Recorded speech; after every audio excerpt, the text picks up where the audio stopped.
जय महाराष्ट्र मित्रांनो, आजचा दिवस खास आहे, आजचा प्रवास खास आहे कारण की आज आपण भेट द्यायला चाललो आहे 3 ऐतिहासिक स्थळांना.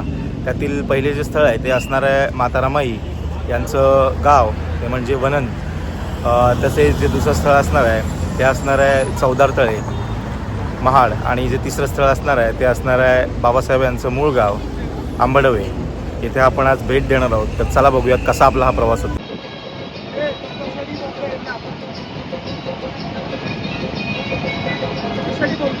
बहुतेक हो.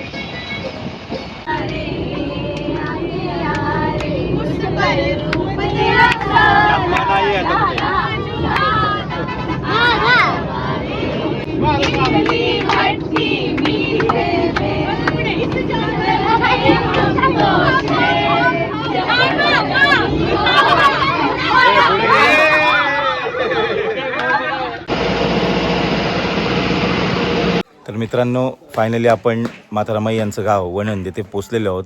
मुंबई ते वनन असा मला वाटतं 6.5 ते 7 तासाचा प्रवास आहे.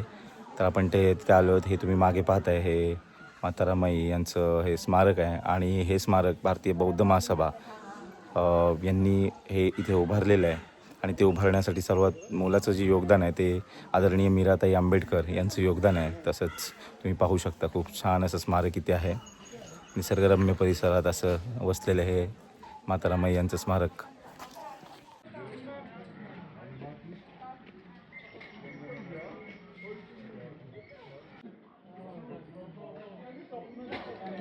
स्मारक हे जे माता रमाई स्मारक आहे, या स्मारकाचं हे ग्राउंड फ्लोअर आहे.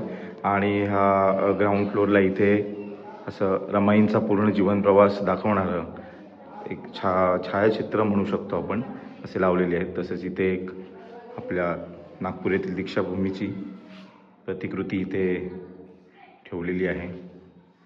हे सगळं अशा प्रकारे सगळं खूप छान प्रकारे असं मेंटेन केलेलं आहे. इथले जे त्यांचे वंशज जे आहेत रमाईकडचे, त्या लोकांनी खूप छान प्रकारे असे नेटनेटके ह्या सगळ्या गोष्टी इथे ठेवलेल्या आहेत.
रमाईचा परिचय असा आहे. रमाईचे शंकर भाऊ, आता वरती फोटो बघितला असाल तुम्ही, त्यांचा सक्का परिवार मुंबईमध्ये आहे. रमाईच्या भावांचा सख्खी चुलत आम्ही काकांची. हे रमाईचं जन्मघर आहे. छोटंसं चिकल मातीचं गवतारी छप्पर असलेलं एक छोटंसं घर होतं. नंतर मीराताई आंबेडकर आल्या. त्याने आमच्या घरच्या परिवाराची मीटिंग घेतली आणि सांगितलं, तुम्ही जर घरच्या परिवाराने जागा मोठी दिली तर मी भव्य दिव्य स्मारक बांधेन. ते आम्ही 7 गुंठे जागा दिलेले घरच्या परिवाराने. मीराताई आंबेडकर यांनी प्रचार करून दान गोळा करून दानाच्या निधीतून हे बांधलेलं आहे.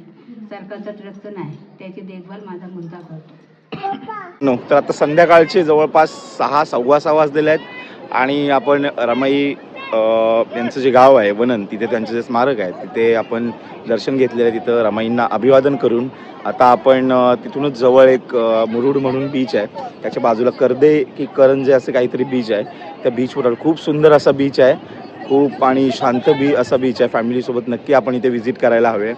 आणि आता हा बीच नंतरला जो नेक्स्ट पुढचा जो आपला प्लॅन असणार आहे तो आम्ही आमचे मित्र एक सकपाळ साहेब म्हणून आहेत त्यांच्या घरी, त्यांचा ॲक्च्युली एक फार्म हाऊसच आहे, तिथे आम्ही जाणार आहोत आणि तिकडे रात्रभर फुल एन्जॉय असणार आहे.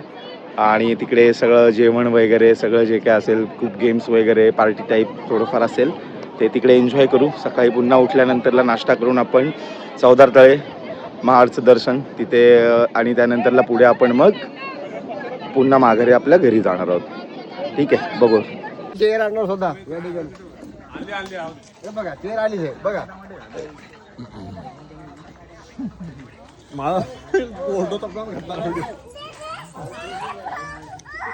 तर आज आहे आपला सहलीचा दुसरा दिवस आणि ठरल्याप्रमाणे आपण चाललोय ते म्हणजे महाडला चौदार तळ्याला भेट द्यायला, तिथे जाऊन बाबासाहेबांना वंदन करायला. तर चला मग भेटूयात चौदार तळ्यावर. तर मित्रांनो, हा आहे आपला केशरी बोगदा, नुकताच चाललेला आहे. त्यामुळे खूप सारं ट्रॅफिक वगैरे वाचत आहे कोकणात जाण्यासाठी. असे प्रोजेक्ट कोकणामध्ये झाले पाहिजेत जेणेकरून ते कोकणकर आहेत जे मुंबईला वगैरे पण सुकर होईल आणि कोकणात जे पर्यटन आहे ते पर्यटन देखील वाढेल.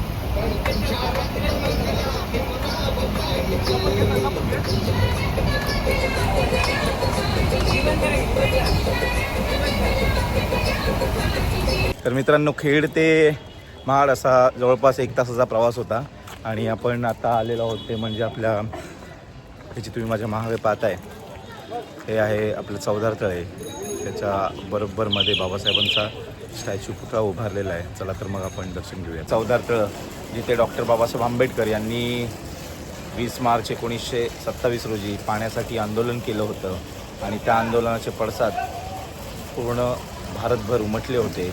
आणि ह्याच त्या पायऱ्या आहेत, तुम्ही पाहू शकता. इथे पाटी देखील तशी लावलेली आहे की ह्या पायऱ्यांवरून बाबासाहेब खुद्द खाली उतरले होते आणि त्यांनी इथलं जल जे आहे ते प्राशन केलेलं होतं.